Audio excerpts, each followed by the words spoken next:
శ్రీమాత్రే నమ. ధనుస్సు రాశి వారికి ఈ వారం అంతా కూడా 6వ స్థానంలో కుజగ్రహ సంచారం. ఇది జాతకుడికి చాలా విజయాన్ని, సక్సెస్ని ఇవ్వడం జరుగుతూ ఉంటుంది. ఎవరైతే ఇంతకాలం మీకు అపోజిషన్గా, శత్రువులుగా ఉన్నారో వారు మిత్రులుగా మారడం జరుగుతూ ఉంటుంది. దీర్ఘకాలిక అనారోగ్య సమస్యలతో ఇబ్బంది పడుతున్న వాళ్ళు మీ యొక్క అనారోగ్యం నుంచి బయటపడే అవకాశం ఉంది.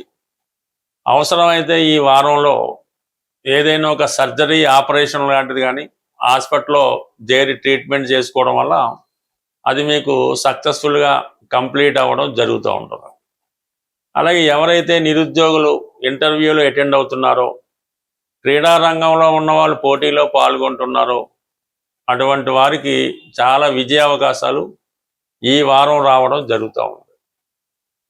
ఇక బుధుడు 7వ స్థాన సంచారం చేస్తున్నప్పుడు వృత్తిపరంగా కొన్ని కొత్త అవకాశాలు రావడం జరుగుతుంది. మీతో కలిసి వ్యాపారం చేయడానికి కానీ, మీతో కలిసి పని చేయడానికి కొంతమంది మేధావులు కానీ, విద్యార్థులు లాంటి వాళ్ళు, చిన్న వయసులో ఉన్నవాళ్ళు చాలా ఉత్సాహపడి మీతో పరిచయం పెంచుకోవాలని, మీతో కలిసి పని చేసుకోవాలని ఆలోచిస్తూ ఉంటారు. వాళ్ళ యొక్క సహకారం మీకు కంపల్సరీగా లభించే అవకాశం ఉంది. అలాగే వివాహ ప్రయత్నాలు, సాధారణంగా ఎవరైతే 2వ పెళ్లి కోసం ప్రయత్నం చేస్తున్నారో అటువంటి వారికి ఈ సమయంలో అటువంటివి పెళ్లి సంబంధం కుదరడం కానీ, అంటే ఎవరితో అన్నా స్నేహం ఏర్పడడం కానీ జరిగే అవకాశాలు వాళ్ళ వ్యక్తిగత జాతకాలను బట్టి కూడా ఆధారపడే అవకాశం ఉంది. బట్ ఏదైనా మీకు ఎవరో ఒకరితో పరిచయం, స్నేహం ఈ వారం ఏర్పడుతుంది. వాళ్ళు కంపల్సరీగా మంచి వాళ్ళే అయి ఉంటారు. ఇక ప్రధానంగా 8వ స్థానంలో ఉన్నటువంటి ఈ గురుగ్రహ సంచారం మీకు ఆకస్మికంగా మీలో ఉన్నటువంటి ప్రతిభకు తగిన గుర్తింపు రావడం జరుగుతూ ఉంటుంది అన్నమాట. అంటే ఏదన్నా మీరు పీజీ లాంటి కోర్స్ చేయడమో, డాక్టరేట్ లాంటివి చేయడమో, ఇంకా డెప్త్గా పరిశోధన చేయడమో జరుగుతూ ఉంటుంది. అంటే గురువు 8వ స్థానంలో ఉన్నవాళ్ళు పరిశోధన రంగం, ఈ అకల్ట్ సైన్స్, ఆధ్యాత్మిక రంగంలో ఉన్న వాళ్ళకి బాగా కలిసి రావడం జరుగుతుంటుంది.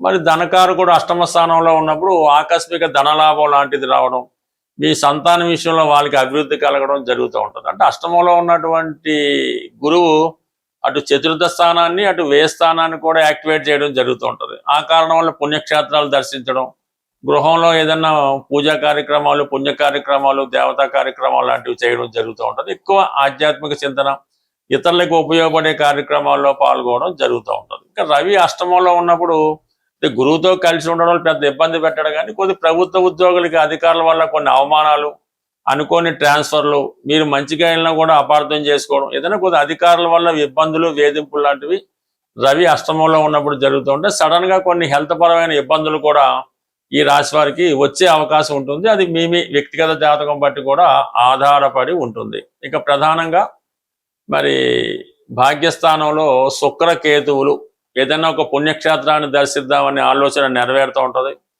అయితే కొంతవరకు ఆధ్యాత్మిక రంగంలో ఉన్న వాళ్ళకి ఒక పదవి లాంటిది కానీ, ఒక గుర్తింపు కానీ వచ్చే అవకాశం ఉన్నది. బట్ ఏదైనా ఎక్కువగా మీరు మత పెద్దలను, ఆధ్యాత్మికవేత్తలను ఇలా కలుసుకొని వారి నుంచి కొన్ని విషయాలు తెలుసుకోవడం కానీ, వారిని సత్కరించడం కానీ జరుగుతూ ఉంటుంది. బట్ ఏదైనా ఇవన్నీ అనుకూలంగా ఉన్నప్పటికీ కూడా 4వ స్థానంలో అర్ధాష్టమ శని మీకు కొంత కష్టాన్ని, మానసిక అశాంతిని, మనసుకి కష్టం కలిగే వార్తలు వినడంలో కొంత హర్ట్ అయ్యే అవకాశం ఉంటుంది. కాబట్టి ఏదైనా ఈ సందర్భంలో మనకి సంబంధం లేని విషయాల్లో కలగజేసుకోకుండా ఉండడం మంచిది. అలాగే మీ కుటుంబ సభ్యులు వ్యక్తిగత విషయాల్లో మీరు ఇన్వాల్వ్ అవ్వకుండా వాళ్ళ పనులు వాళ్ళు చేసుకోవడం అన్నది మంచిది. బట్ ఏదైనా గృహంలో అశాంతి జాతకుడికి కొద్దిగా మనోవేదన కలిగించే అవకాశం ఉంటుంది. ప్రస్తుతం ఈ గ్రహస్థితి, గోచార గ్రహస్థితి ప్రకారం మనకి గురుమౌఢ్యం జరుగుతుంది. దానివల్ల శుభకార్యాలు వాయిదా వేసుకోవాలి, కొత్త వ్యాపారాలు ప్రారంభించకూడదు, కొత్తగా ఇల్లు మారడం కూడా చేయకూడదు. అలాగే ఈ శుక్రుడు కేతువుతో కలిసి ఉండడం వల్ల ఆర్థిక పరంగా రొటేషన్ ఇబ్బంది పడడం, స్త్రీలకు అనారోగ్యం, స్త్రీలతో విరోధం, అంటే ప్రధానంగా ఈ గ్రహాలు 2 కూడా ప్రస్తుతం ఈ గురువు, శుక్రుడు కూడా ఈ కేతువు అలాగే మౌఢ్యం వల్ల మనకి సాధారణంగా మనీ రొటేషన్స్ ఆగిపోయినాయి. శుభకార్యాలు లేకపోవడం వల్ల చాలా ఇబ్బంది పడుతున్నారు. అటువంటి ఇబ్బందుల నుంచి తొలగించుకోవడానికి, జీవితంలో ఎప్పుడూ కూడా ఎటువంటి ఫైనాన్స్ ప్రాబ్లం రాకుండా ఉండాలంటే ఈ వారంలో వస్తున్నటువంటి గురు పౌర్ణిమ. ఈ గురు పౌర్ణిమ రోజు మీకు ఎవరైతే గురువు ఉన్నారో ఆ గురువుని సత్కరించడం అంటే ఏం లేదు, వాళ్ళకి ఏదైనా మంచి బట్టలు వాళ్ళు కట్టుకొని వాడే బట్టలు లాంటివి కొని కొద్దిగా తాంబూలం దక్షిణతో పాటు వాళ్ళ పాదాలకు నమస్కరించి ఆ గురువుకి మీరు సత్కరించడం వల్ల ఈ గురువు యొక్క ఆశీస్సులు మీకు లభిస్తూ ఉంటాయి. ఏదో ప్రతి వాళ్ళకి గురువు లేకుండా ఉండరు. ఏదో విద్య నేర్పిన గురువో, వృత్తి నేర్పిన గురువో ఏదో గురువు ఉంటాడు. లేదా మీ తల్లిదండ్రులే మీ గురువుగా భావించి వాళ్ళని సత్కరించి వాళ్ళు ఆశీర్వాదం తీసుకోవడం వల్ల గురువు మీకు యాక్టివేట్ అయ్యి గురువు బలవంతుడు అవుతుంటాడు. జాతకంలో కానీ గోచారంలో కానీ గురుబలం ఉంటే అద్భుతంగా ఉంటుంది. ఇవి ఏదో కొన్ని కారణాల వల్ల ఇవి చేయలేకపోతున్నాం. శివాలయంకి దర్శించడం అంటే దక్షిణామూర్తి అనుకుందాం, లేదు శివాలయం దర్శించి శివాలయంలో శివుడికి మరి ఏదో విధంగా అభిషేకం చేయించుకోవడం, లేదు ప్రస్తుతం దత్తాత్రేయ దేవాలయం, సాయిబాబా వారి దేవాలయం, రాఘవేంద్ర స్వామి వారి దేవాలయం, సో ఏదో ఒక ఈ గురువులు సంబంధించిన దేవాలయం దర్శించి విధానంగా ఈ పాద పూజ వాళ్ళకి పూజ చేయించుకోవడం, ఇవన్నీ మనకు కాదు. చక్కగా గోశాలకు వెళ్ళడం, గోపూజ చేయించుకోవడం, లేదు గోవు చుట్టూ 3 సార్లు ప్రదక్షిణ చేసి గోవుకి నమస్కరించుకొని గోవుకి ఇష్టమైనటువంటి శనగలు గోవుకి తినిపించడం, లేదంటే 3 పసుపు రంగు అరటిపళ్ళు పెట్టడం, ఈ విధంగా ఈ గురు పౌర్ణిమ రోజు చేసుకోవడం వల్ల గురువు యొక్క అనుగ్రహం తప్పకుండా లభిస్తుంది. అదే శుక్రగ్రహ అనుగ్రహం కూడా కావాలంటే పౌర్ణిమ రోజు ఈ సాయంకాలం పూట ఈ వెన్నెల వచ్చిన తర్వాత ఏదైనా అమ్మవారి ఆలయంలో లక్ష్మీ స్తోత్రం కానీ, కనకదార స్తోత్రం కానీ, లలితా సహస్రనామం కానీ పారాయణ చేసి అమ్మవారికి ఇంట్లో అయినా సరే పాయసం నైవేద్యంగా పెట్టి అది మీ కుటుంబ సభ్యులు ఆహారంగా తీసుకోవడం వల్ల ఈ పౌర్ణిమ రోజు నియమంగా ఉండడం వల్ల కంపల్సరీగా మీకు ఈ జాతకంలో ఉన్నటువంటి శుక్రదోషం కానీ గురుదోషం కానీ తొలగిపోయి గోచార రీత్యా కూడా మంచి ఫలితాన్ని ఇవ్వడంలో చాలా వరకు కీర్తి లభిస్తూ ఉంటుంది. సాధ్యమైనంత వరకు ప్రతి ఒక్కరు కూడా వాళ్ళ స్థాయిని బట్టి ఆవు దూడ అది వెండితోనైనా మట్టితోనైనా మీ దగ్గర పెట్టుకోవడం అన్నది మంచిది. చిన్న వెండితో చేయనటువంటి ఆవు దూడ బొమ్మ లాంటిది వ్యాపారస్తులు తమ క్యాష్ బాక్స్లో పెట్టుకున్నా, లేదంటే ఈ గృహస్థులు వాళ్ళు క్యాష్ బీరువాలో పెట్టుకున్నా కూడా నిత్యం ఆ సంపద మీకు పొందే అవకాశం ఉంటుంది. స్వస్తి. ప్రస్తుతం ఈ గ్రహస్థితి గోచార గ్రహస్థితి ప్రకారం మనకి గురుమౌఢ్యం జరుగుతుంది. దానివల్ల శుభకార్యాలు వాయిదా వేసుకోవాలి, కొత్త వ్యాపారాలు ప్రారంభించకూడదు, కొత్తగా ఇల్లు మారడం కూడా చేయకూడదు. అలాగే ఈ శుక్రుడు కేతువుతో కలిసి ఉండడం వల్ల ఆర్థిక పరంగా రొటేషన్ ఇబ్బంది పడడం, స్త్రీలకు అనారోగ్యం, స్త్రీలతో విరోధం, అంటే ప్రధానంగా ఈ గ్రహాలు 2 కూడా ప్రస్తుతం ఈ గురువు శుక్రుడు కూడా ఈ కేతువు అలాగే మౌఢ్యం వల్ల మనకి సాధారణంగా మనీ రొటేషన్స్ ఆగిపోయినాయి. శుభకార్యాలు లేకపోవడం వల్ల చాలా ఇబ్బంది పడుతున్నారు.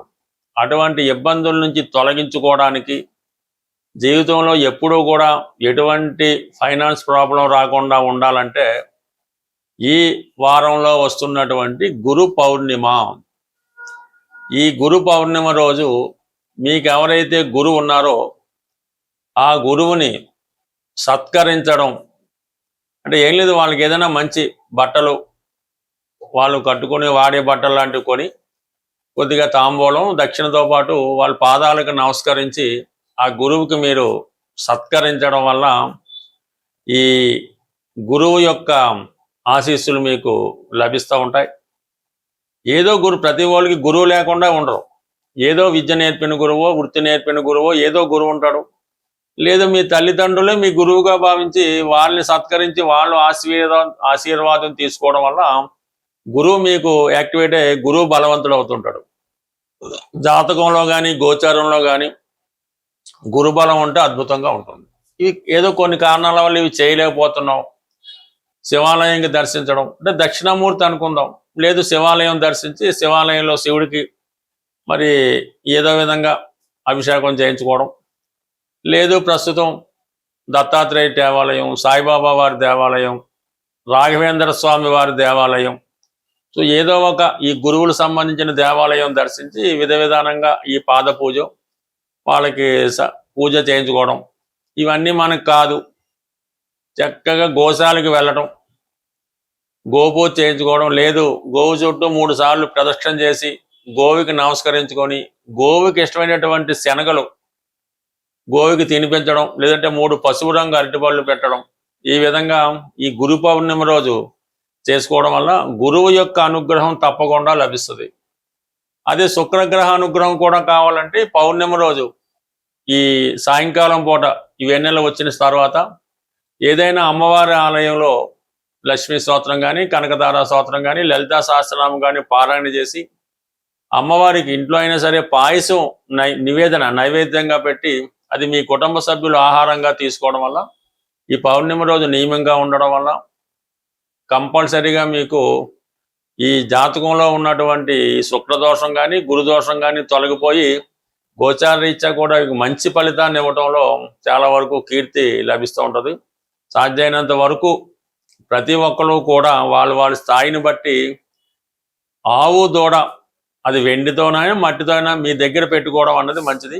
చిన్న వెండితో చేయనటువంటి ఆవు దూడ బొమ్మ లాంటిది వ్యాపారస్తులు తమ క్యాష్ బాక్స్లో పెట్టుకున్నా, లేదంటే ఈ గృహస్థులు వాళ్ళు క్యాష్ బీరువాలో పెట్టుకున్నా కూడా నిత్యం ఆ సంపద మీకు పొందే అవకాశం ఉంటుంది. స్వస్తి.